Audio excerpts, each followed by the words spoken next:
and he began to move on from implicit and explicit biases that uh, I don't know. I guess I saw his implicit bias permeate the course. He started talking about juveniles. Like he brought up a scenario with a 12-year-old boy um, and who's fully grown, and he talked about like, and he asked two female cadets what their response would be if a 12-year-old boy that was 6'6", fully grown, was about to overpower them and possibly reach for the gun. What would they do? And their response by both of them, and the common consensus was, I would shoot this 12-year-old kid um, because I fear for my safety and I fear for my life.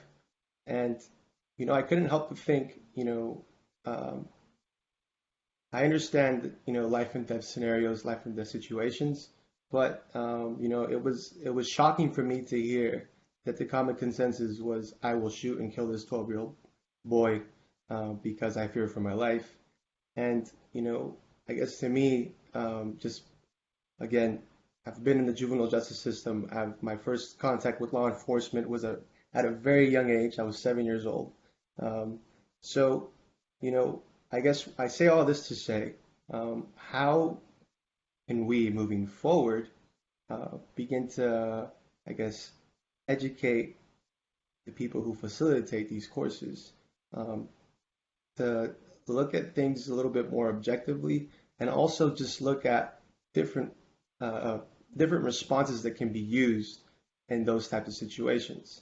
Um, yeah, and I mean, again, coming back to it, I think it's something that to me is very personal, and if this is something that is being taught to cadets across the state as they're going through their training to become an officer, how can we make sure that one that it's not it's that the response isn't to kill a kid, one, and two, how do we just open that dialogue up to create more conversation?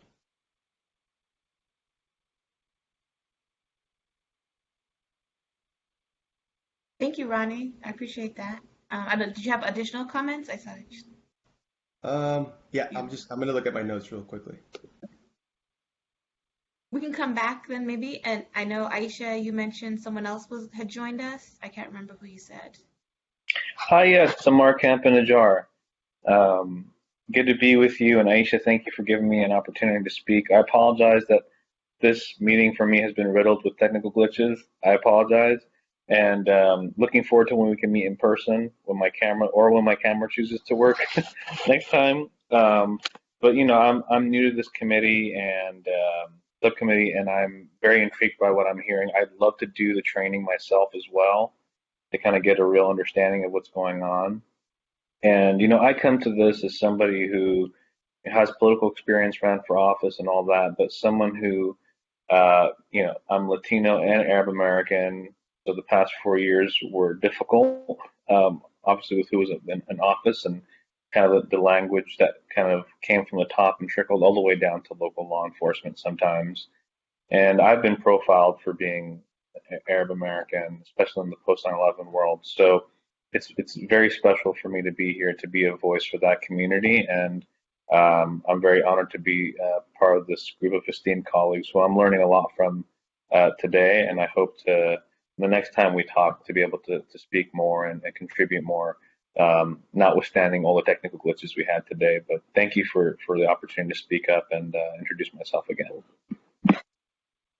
But thank you so much. And why don't we just open it up to public comment because I know we're close to the time that we allotted for this meeting to make sure the public can speak. So, what's the best? What do we have? I forget how we usually go through public comments. Do we just do by region of California usually typically? Okay. Yes. Um, so, uh, so I think folks can just take themselves off mute on their video if they'd like to, and we can walk through like a few minutes for folks. Are there folks in Northern California that wanted to speak? Well, I'll just, can you hear me? Yes, we can hear you. Jay. Hi, everybody. My name is Jay Schofield. I live in Northern California. I'm currently working for United Parents. I just want to introduce myself. It's a very intriguing topic. I'm a retired police officer with the city of Stockton. I worked there for about 20 years. I started a little late in law enforcement. And I also taught at the Post Academy, the local Post Academy we have here for about 15 years. So that's my um, Melanie, I'd like to reach out to you a little bit later if I could. I have your website up. Is that okay? Sure, if you'd like, you can send, if you wanted to submit some additional comments, or it might be good to I would share the whole. have a conversation with you, or I'd like to submit some additional things because I think that there's a lot of stuff to talk about. I do believe we're seeing some really sloppy examples of police work that range, especially in the use of force.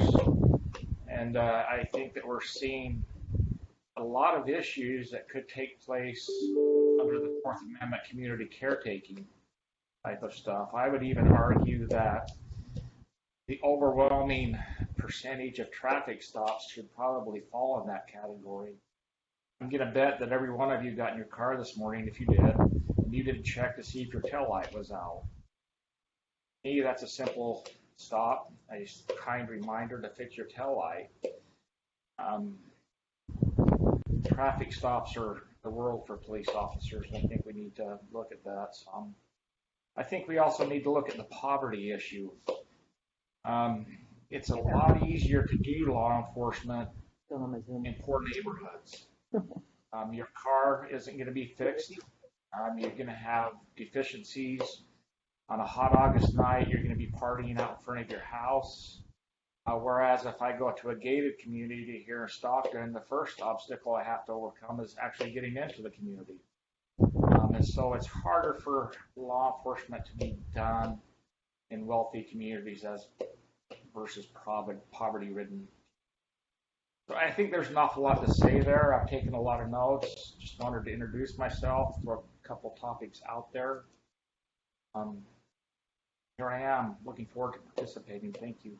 Thank you, Jay. Is there anyone else in Northern California who'd like to give comment? And Jay, don't forget to remute yourself.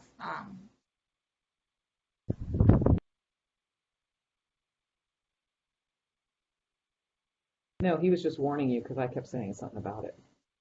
It's not off the tape. It's not. Seal, were you trying to give public comment? Okay, thank you. Okay, we can move down to Central California if there's no more Northern California folks who'd like to speak.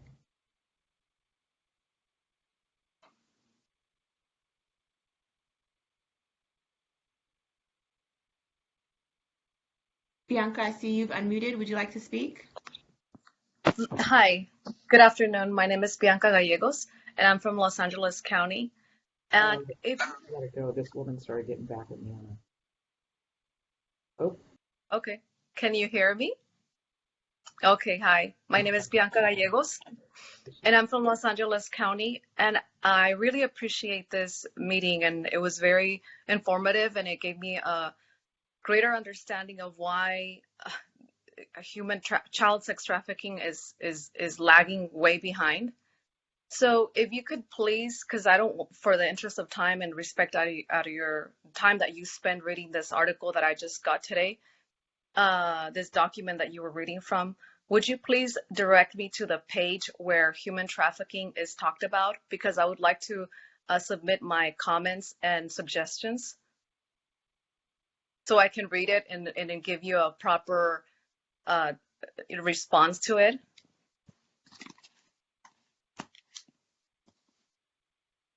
Specifically to child sex trafficking in the Latin community, please. And I cannot hear you. You're muted, just so you know. Bianca, I don't know offhand if it talked about that at all, if there's any reference at all to it. But happy to receive any additional comments you might have if you want to review it or make suggestions on things that should be added on that topic. Okay, because someone told me that there is a section where it's discussed in the reading in this document that you were reading. Someone in the comment section told me, but I just don't know exactly what page that is. So is there a way I can reach you, or should I, or is there So, someone I could reach, or is there an email there or a phone number?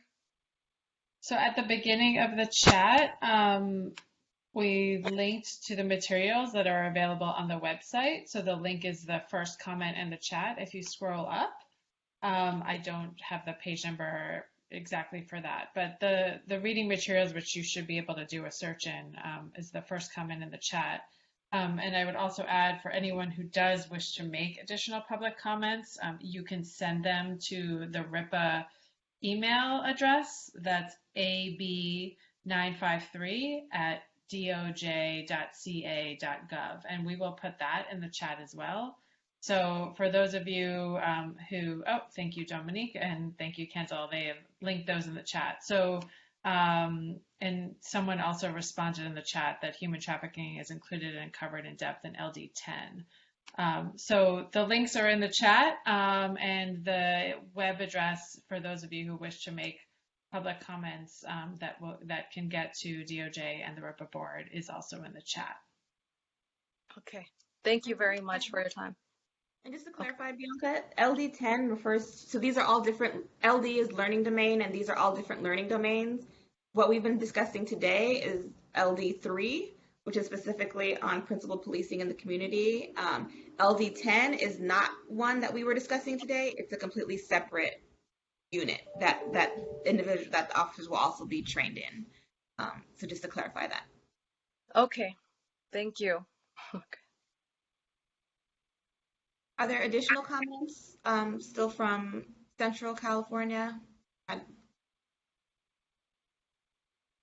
Hi. Yes, can you hear me? I see Yes, some we head can hear nods. Okay, cool. My name is Tiffany Carter. I am with All Voices out of Central Valley, Sacramento, California specifically. And we are a lived experience program for the Council on Criminal Justice and Behavioral Health. And I really just wanted to introduce ourselves and also speak to some of the comments stated prior to me that really just appreciate the dialogue that's happening here, especially when we are discussing very uncomfortable topics. I've been trying to keep up with what the RIPA committee has been doing. It's heavy information for sure, and so I just really appreciate all of your time spent in trying to dissect these very meaningful topics that are affecting individuals in the community. And just very briefly, the lived experience projects are a focus on reducing recidivism in the behavioral health and criminal justice arenas. And so just looking forward to continuing to learn from this group and contribute in any meaningful way. And that's going to conclude my comment today. Thank you. Thank you, Tiffany. Anyone else from Central California?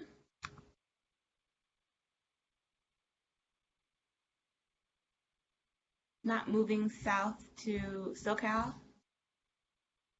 And if I skipped your region, feel free to chime in, even if we've moved on. Hi, can you hear me from Southern California? Great. Hey, good afternoon. My name is Robert O'Brien. I'm a deputy chief with the San Bernardino County Sheriff's Department. I oversee our Personnel Services Bureau, which includes our recruitment and training division. So I'd like to thank the committee for your comments and input. There's a lot of good discussion here today. And from a training perspective, having been in training most of my career, I can say that in order to run a successful program at a training center, you have to have more than just one perspective. And having more than one perspective, as everybody has been talking about today, is critical for the success of any program. So San Bernardino County was one of the first agencies to pilot with POST on principal policing, and we're proud of the program that we do offer. We work hand in hand with POST, the community, and we're always open for any constructive criticism to make our program better. I do want to specifically call out a few people who did come down to our training center just a few weeks ago and witness our program. Edgar Hampton, Ronnie Vieda and Dominique Alcaraz. I hope the experience you had put a little bit of a different spin and a little bit of a different idea of what the program is about rather than simply reading it from a piece of paper. And as Commissioner Ray mentioned, I welcome anyone who is interested in what is being taught to law enforcement officers to come out and see for themselves. We are an open book, and if somebody has the interest of learning, then I have an interest of sharing it with you.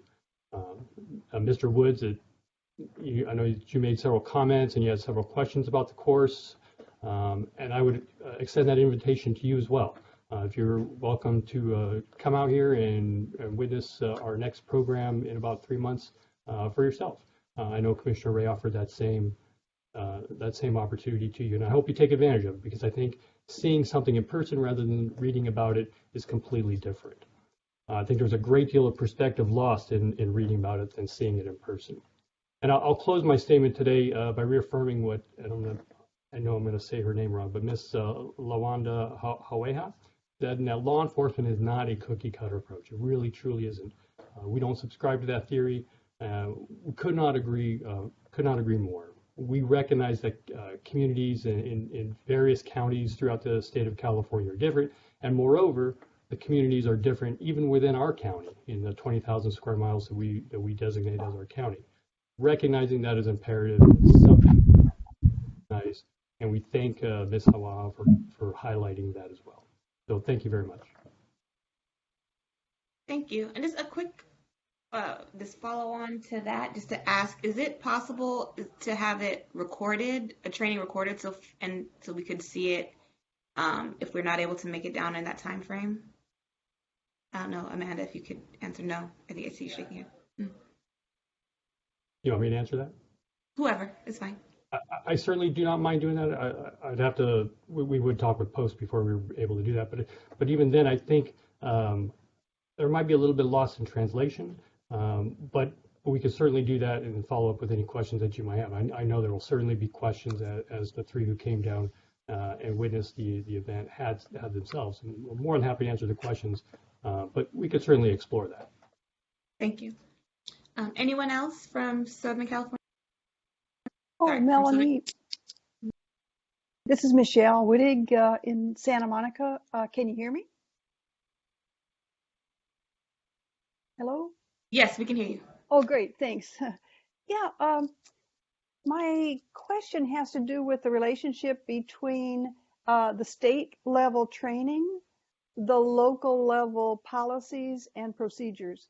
I've only taken a look at LD3, so I don't know what's in the other 9 learning segments, but it does seem to me that this module emphasizes how to implement procedural justice, but it seems to leave out that one component that's central to this commission's work, and that is, how does one make an unbiased judgment with respect to initiating a traffic or pedestrian stop? So I'd be hopeful that this statewide curriculum engages with that topic, even though the policies and procedures with respect to the number of stops may be locally determined by the community. I would hope that the statewide training would engage with the trainees the relationship between implicit bias, community standards, and the decision to initiate a pedestrian or traffic stop. Thanks. Thank you, Michelle. Is there anyone else from Southern California?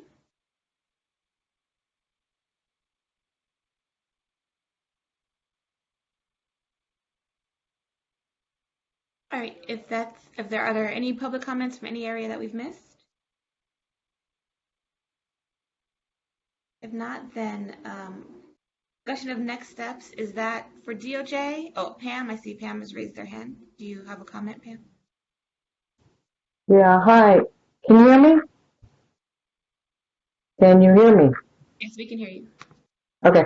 My name is Pam Inaba. I'm an Access ambassador, which is part of Cal Voices, which you just heard from my boss a few minutes ago, Tiffany. And I just wanted to applaud that you're doing this. This is way past time when we need to deal with these kind of issues.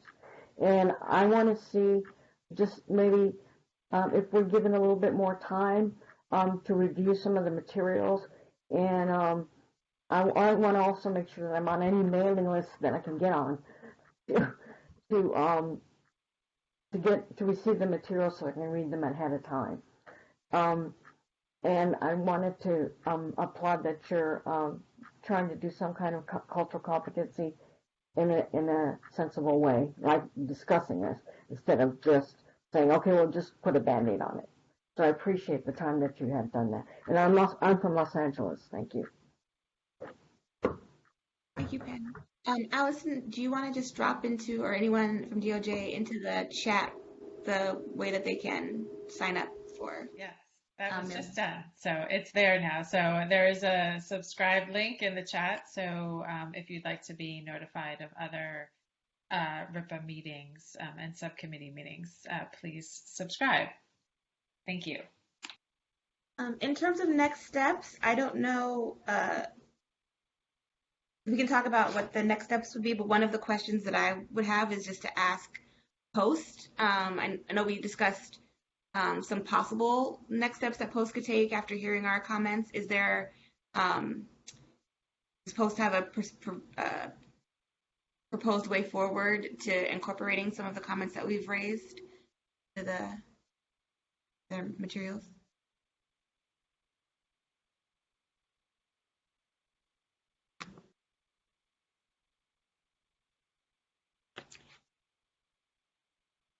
Megan, is that something that you might be able to add some comments to? I don't have an answer for you. I think it depends. I mean, we would have to look at everything as a whole and have that discussion internally. I can't make that decision.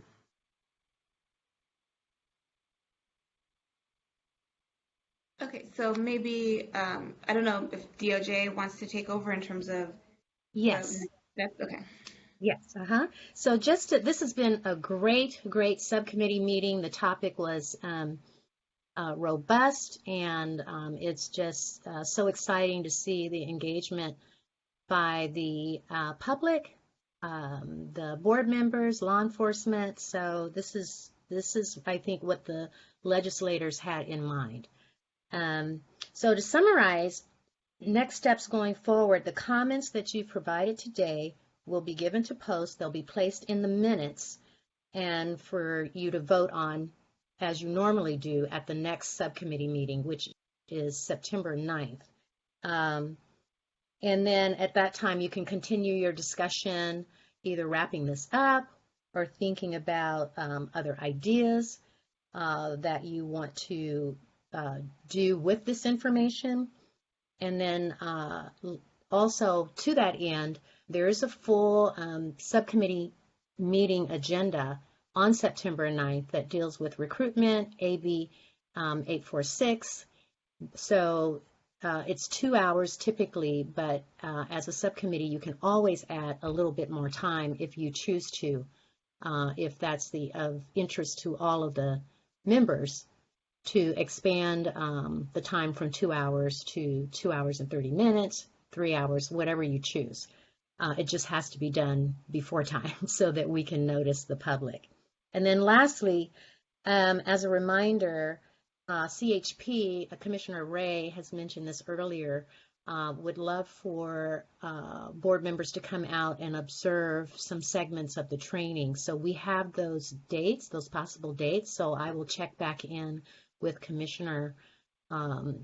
Commissioner's office on the dates and times and get those out to you. So I would, like the Commissioner, recommend that any of you who could take advantage of that do so.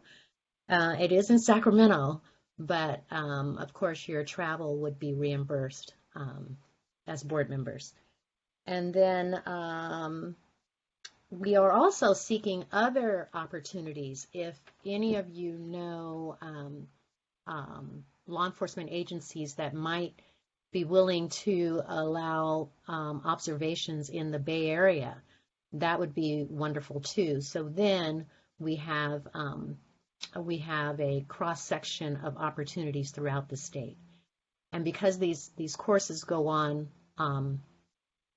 they're recurring, it's not something that you need to feel limited to have to go to this summer.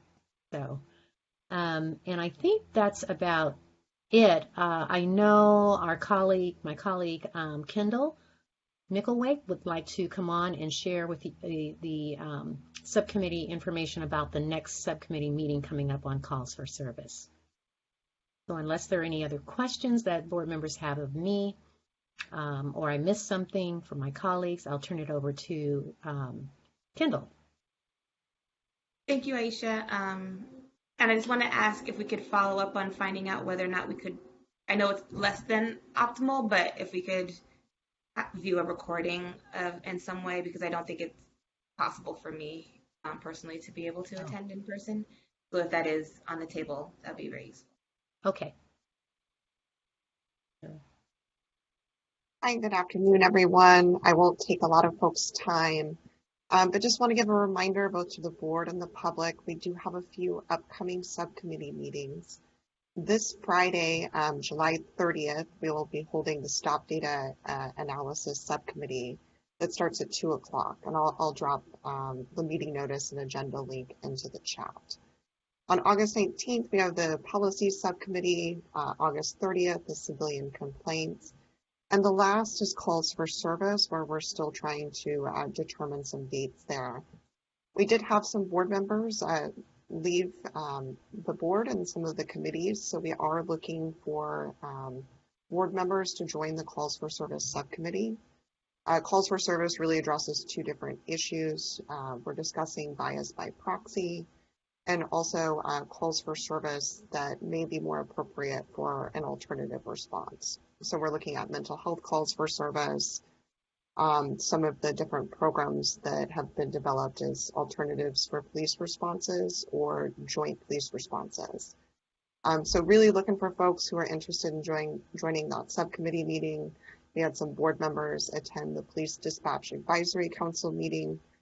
So we're doing some great work there. Would love to have you join the Calls for Service subcommittee as well. So that's kind of the upcoming meetings. I'll drop that in the chat as well. But look forward to seeing all of you here soon, including members of the public. Thank you, Kendall, and thank you, I didn't say this already, for Dominique for her presentation to set this up at the beginning, and for participation from all the board members, for your insight on reviewing it on paper and in person. Very much appreciated. And thank you to the public for also participating both within the chat and public comment. Allison, did you have one last thing? Just wanted to add, if you all did want to continue this discussion, or review the minutes and come up with a set of recommendations that you move forward to the board, we can extend the time of the September 9th meeting as well. So I just wanted to see if maybe you could all come to a consensus on that now, before the meeting gets noticed, just so we are not calling and following up with you all by email. Would it be possible maybe if folks can agree to extend it 30 minutes, and then if we don't use that time, then we don't use that time, but at least we have it agendized for the public to end? Yes. Okay, I saw everybody give a thumbs up. So great. Okay, so we will notice the meeting to give you all a little bit of extra time once you see the compilation of all of these comments to decide what actions you'd like to take and whether you'd like to move the recommendations further to the board to discuss as a full board whether you'd like to take further actions on these. So that's great. Thank you all. And as Aisha mentioned, we do have the opportunity for CHP. You are able to travel. If you would like to attend that, we can connect you with Leticia Martinez-Carter to do that, to set that up for you all. And we will continue to try to find out opportunities, both video if there is any opportunity, Melanie, but also around your areas. So more of you might have a chance to attend an academy training in person. So thank you all. That was it that I wanted to add. Thank you, everyone. I think we can adjourn the meeting and look forward to seeing you all at the next meeting. Thank you. Thank you.